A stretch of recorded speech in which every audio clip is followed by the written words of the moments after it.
This is a video update regarding what's going on with RV parking here in Williston with the community center where people have been showering and sleeping in your vehicles. A lot's changed over the last 15 or 20 days.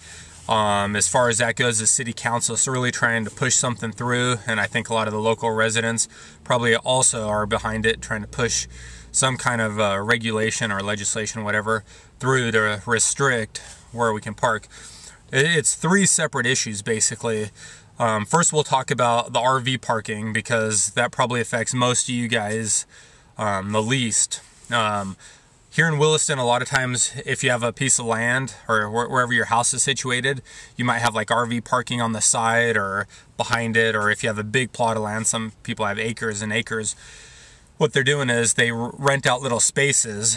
They say you can park your motorhome here, it's $400 or whatever, I don't know exactly, but and then so they might have 5 or 6 RVs, travel trailers, motorhomes, whatever, parked on the side of their house or behind it, and they just collect that money. Well, the neighbors get mad and say it's an eyesore, or there's too many people there, all these, whatever their complaint is. So that's one issue. They're trying to ban RVs and campers within the Williston city limits. All of these things that I've read so far, I haven't been into any of the city council meetings, so I'm just basing it off of what I've read in the newspaper. Everything pertains only to what's within the Williston city limit. In the description down below, I'm going to post a link where you can go and see the map of Williston city limits. It's not going to be that big of a deal. A lot of these, I'm getting tons of private messages and comments saying they're concerned that people don't know if they should come up here. Is there going to be anywhere to stay? It's not a big deal. You just go outside the city limit. So, first of all, they have to find you wherever you're staying, and secondly, you can just drive to the outskirts of town. So there's always a way to do it. So don't be discouraged about that. So that's the first thing, is the campers. The second thing is sleeping in your vehicle. That's going to be more of an issue for most people. If they pass some kind of restriction on sleeping in your vehicle, there are plenty of cities around the country that have ordinances against sleeping in your vehicle. They call it like vehicle camping, which I find ridiculous. So I don't understand. Maybe they think it's better that you can sleep out on, the street, but you can't, because they can't prohibit that. You can go just camp somewhere and be homeless, but they don't want you to sleep in your car. So it's absolutely ridiculous.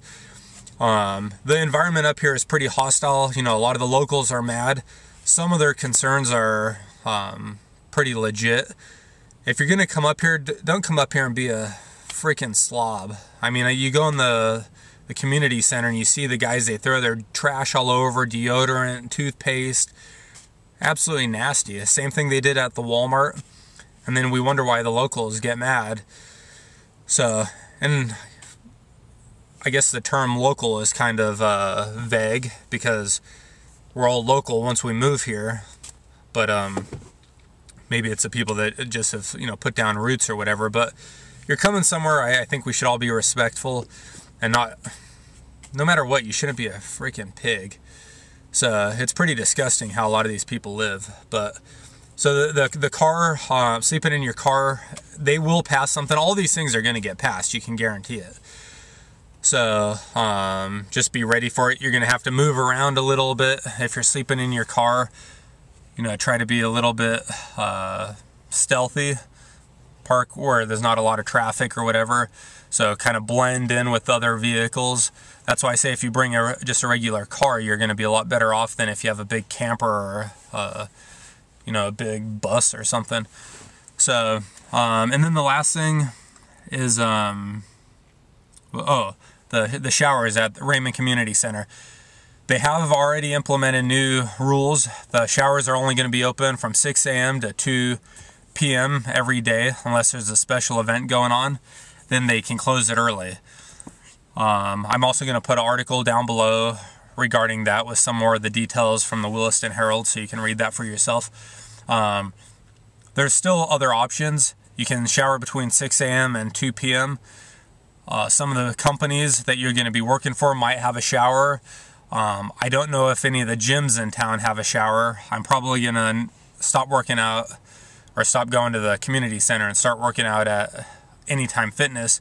Maybe they have a shower. There's plenty of options. You can always figure out something. So all these things, you got to get creative in order to make it work. If you just say, oh, they're gonna crack down on parking, I'm not gonna go, well, you're a failure before you ever even got going. You need to just persevere, get here, figure out something. A lot of the companies offer housing, so you don't even have to worry about it if you go to a lot of the big companies. And if you're that concerned about it, just focus on companies when you get up here. When you apply, ask, do you guys provide housing? If they don't provide housing, then maybe just skip them and move to the next one, or maybe apply there understanding that they don't have housing, get a job, just do whatever you can for the next week or two and continue to look for a job at another place that does provide housing. So, I mean, there's man camps everywhere, so obviously there's plenty of places that are providing housing. So that's it. So I'll put a link down below. Don't be discouraged. This isn't the end of the world or anything. Even if they pass all these things, find a way around it. So it's summertime. Worst case scenario, if you had to, you could go to Walmart, buy one of those showers that you hang up, go out and just hang it up, let it get hot all day, and then at nighttime after you're done working or whenever your shift is over, drive out to wherever it is. There's like the Missouri River. There's all kinds of different places to park, trees down along the river. No one's going to mess with it if you put it in a pretty discreet location. It'll heat up all day, and then you can go shower right there if you had to.